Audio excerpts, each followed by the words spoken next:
तिरंगा लगाओ तिरंगा। ये है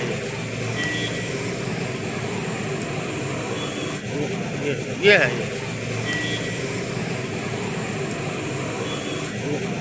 ये है ये।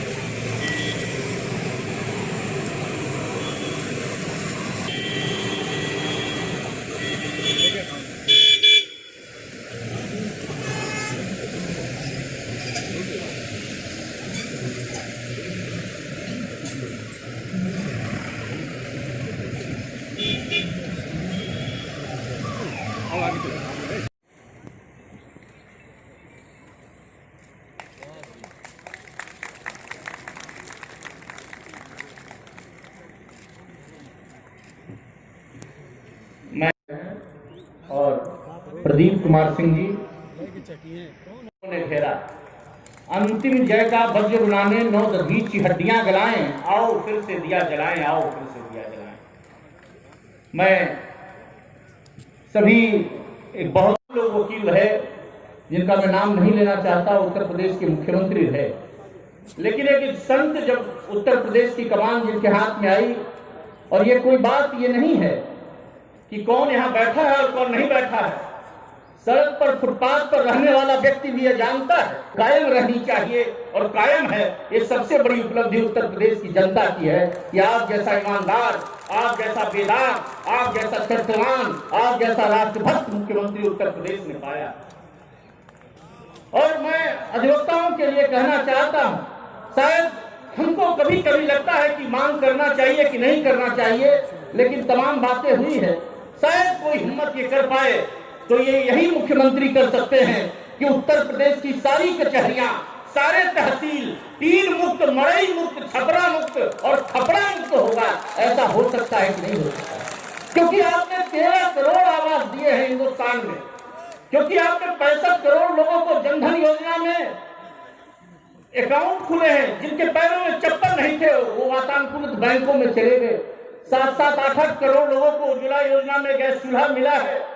यह भी सच है कि जहां पगडंडी नहीं थी वहां 6 लेन सड़कें हो गई, तो शायद वकीलों की भी किस्मत बदले।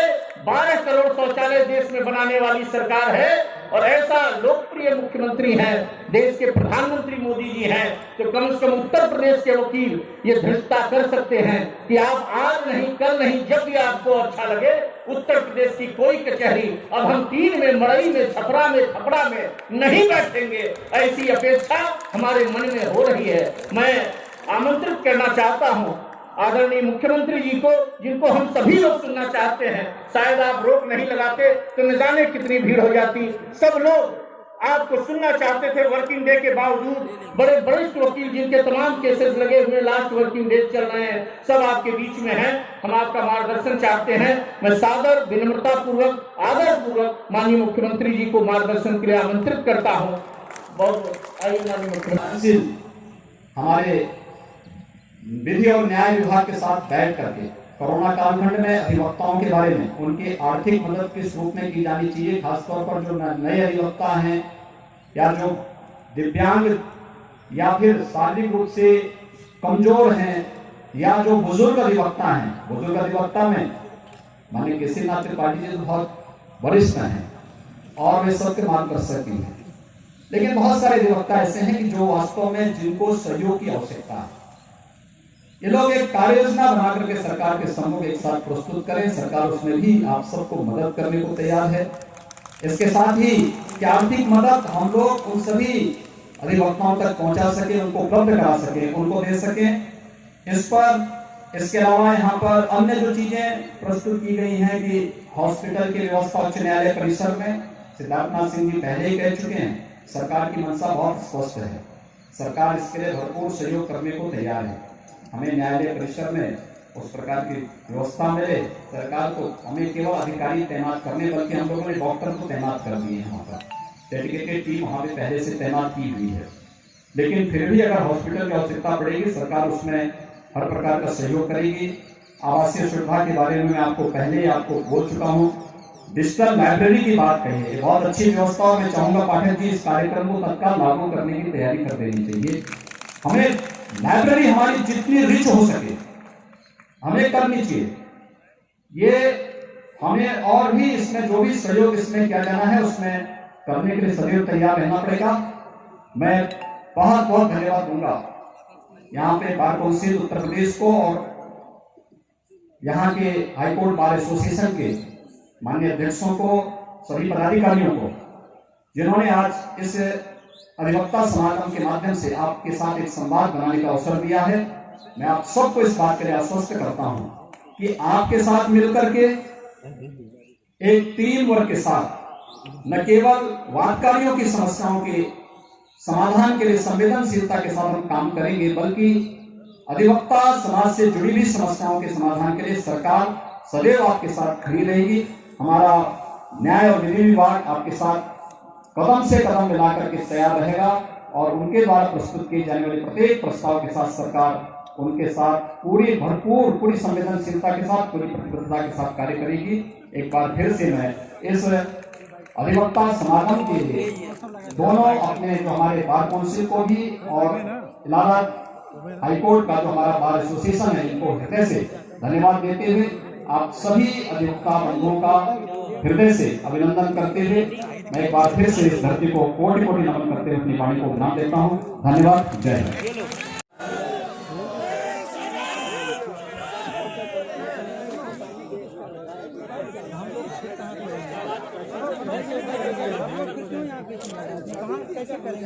उत्तर प्रदेश अधिवक्ता समागम में आज के इस कार्यक्रम के संयोजक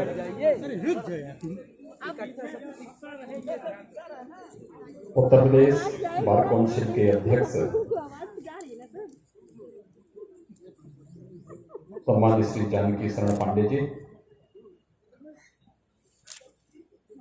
प्रदेश सरकार में मेरे सहयोगी मंत्रीगण, विधि एवं न्याय मंत्री श्री ब्रजेश पाठक जी, सूक्ष्म लघु मध्यम उद्यम और निर्यात प्रोत्साहन के मंत्री श्री सिद्धार्थनाथ सिंह जी, प्रदेश के नागरिक उड्डयन अल्पसंख्यक कल्याण के विभाग के मंत्री श्री नंद गोपाल नंदी जी, पूर्व राज्यपाल और वरिष्ठ अधिवक्ता सम्मानित श्री केसी Nath Tripathi ji, high court bar association के अध्यक्ष श्रीमान अमरेंद्र नाथ सिंह जी, कार्यक्रम का कुशल संचालन कर रहे श्रीमान प्रशांत सिंह अटल जी,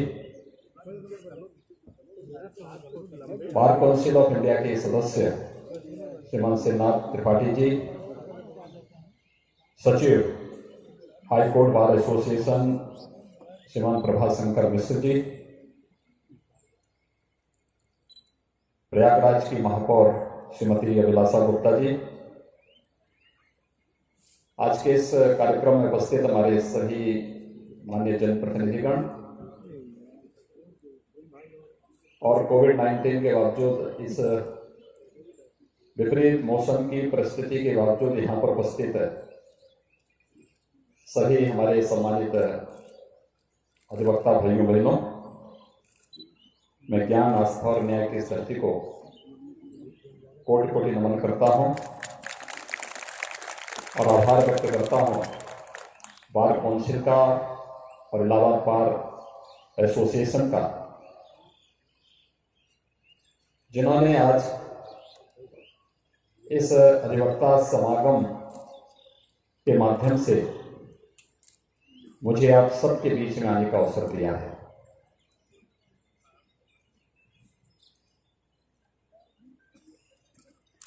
कार्यक्रम भी जल्दी में बना, लेकिन मौसम की विपरीत परिस्थिति थी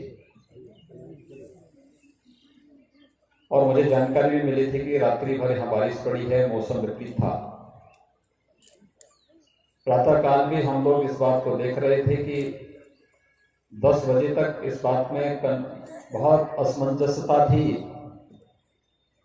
कि पता नहीं प्रयागराज के कार्यक्रम में हम संगम नगरी पहुंच पाएंगे या नहीं पहुंच पाएंगे। लेकिन एक प्रयागराज और गंगा मैया की कृपा थी कि हम लोग यहाँ पर आपके बीच में आए हैं। मैं आप सभी अधिवक्ता बंधुओं का हृदय से अभिनंदन करता हूँ, आप सबका स्वागत करता हूँ।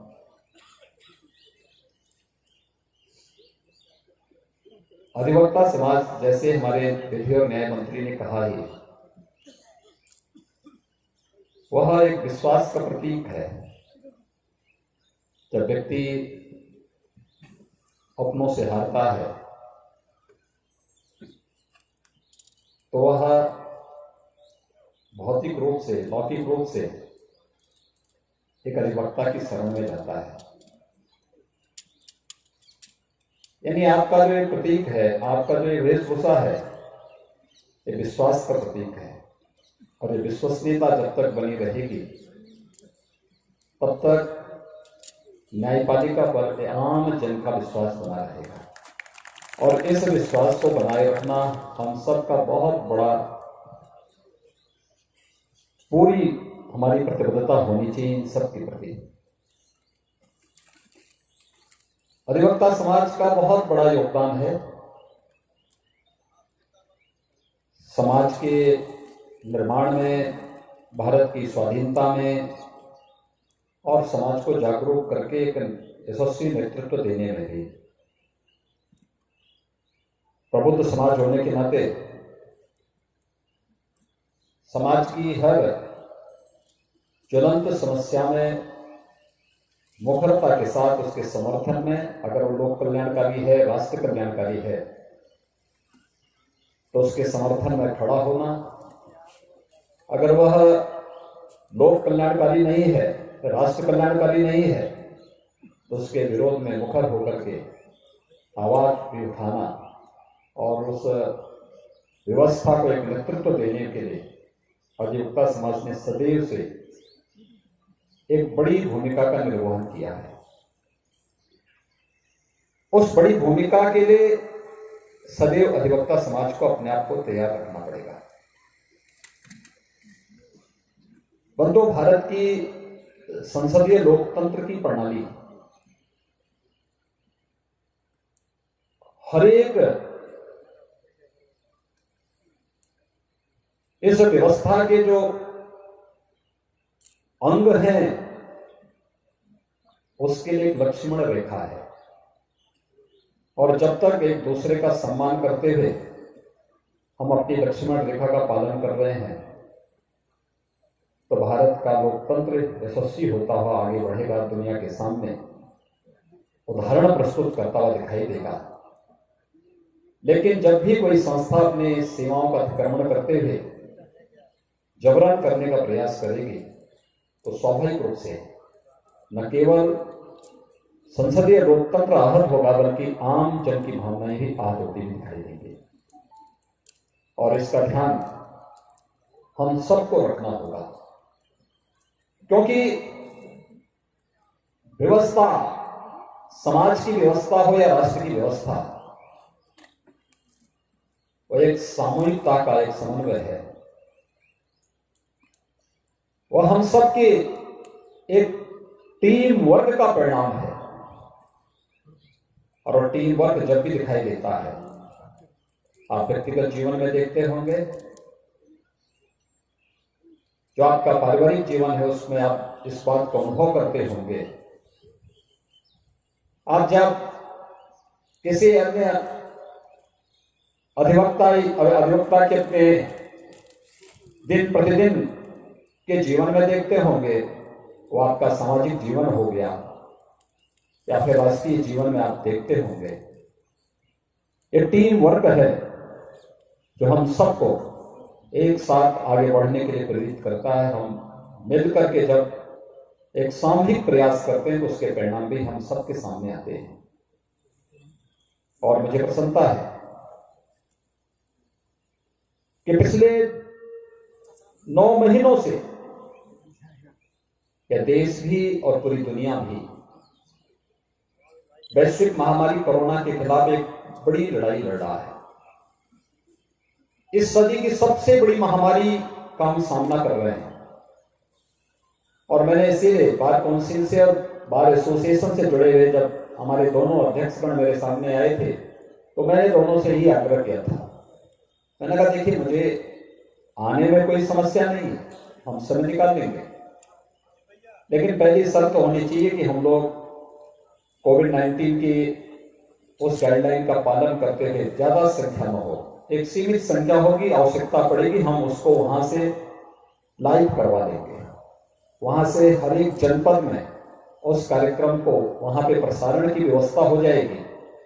लेकिन एक जगह ज्यादा जमावड़ा जब होगा तो स्वाभाविक रूप से उसकी एक कोविड-19 के संक्रमण को मदद कर सकता है। इसलिए हमें कोविड-19 के संक्रमण को हर एक स्तर पर तोड़ना है। और मुझे बताते हुए प्रसन्नता है, पता नहीं अन्य लोग किस रूप में इसको समझते होंगे, लेकिन मैं इस प्रयागराज में बताते हुए मुझे प्रसन्नता है कि देश के अंदर सबसे बड़ी आबादी का राज्य होने के बावजूद उत्तर प्रदेश ने कोविड प्रबंधन में सबसे अच्छा परिणाम पूरे देश के अंदर दिया है। कोविड प्रबंधन में आदरणीय प्रधानमंत्री जी का जो मार्गदर्शन था, हम लोगों ने उसको अक्षरशः प्रदेश के अंदर लागू किया। आज से 2 महीने पहले प्रदेश के अंदर 68,000 एक्टिव केस कोरोना के थे। और भाइयों बहनों, मुझे बताते हुए प्रसन्नता है, जो एक टीम वर्क प्रदेश के अंदर हुआ है, आज उसका परिणाम है आज के दिन पर 18,000 से कम पॉजिटिव केस उत्तर प्रदेश के अंदर है, मात्र 18,000। देश के अंदर सर्वाधिक टेस्ट करने वाला राज्य उत्तर प्रदेश है। पॉजिटिविटी रेट सबसे कम, सबसे मौतें कम। अगर दिल्ली से हम इसकी तुलना करें, उत्तर प्रदेश की आबादी है 24 करोड़ की और कुल कोविड से मौत हुई है पिछले 10 वर्षों में कुल 8,000, और दिल्ली की आबादी है 2.25 करोड़ और मौत हुई है 10,000। आप अनुमान कर सकते हैं कोविड प्रबंधन किस तरीके से उत्तर प्रदेश ने इतने बड़े राज्य को बचाने के लिए किया है। यह एक बेहतरीन उदाहरण है जो आज उत्तर प्रदेश प्रस्तुत कर रहा है देश के सामने भी और दुनिया के सामने भी। और यही कारण है, कम से कम महत्वपूर्ण संस्थाओं में बैठे हुए लोगों को इस बात की जानकारी होनी चाहिए कि दुनिया के अंदर कोविड प्रबंधन के लिए WHO जो दुनिया की शीर्ष संस्था है स्वास्थ्य की, वह भी उत्तर प्रदेश के कार्यों की सराहना करने से अपने आप को रोकती नहीं है। उत्तर प्रदेश ने बेहतरीन प्रबंधन किया है। अगर जिसको ये दिखाई नहीं देता, कम से कम वो सब पब्लिक डोमेन में है, उसको देखें और उसको एक बार जानेंगे तो उन्हें बहुत कुछ नजर आ जाएगा कि उत्तर प्रदेश में कोविड प्रबंधन में क्या कुछ किया गया है।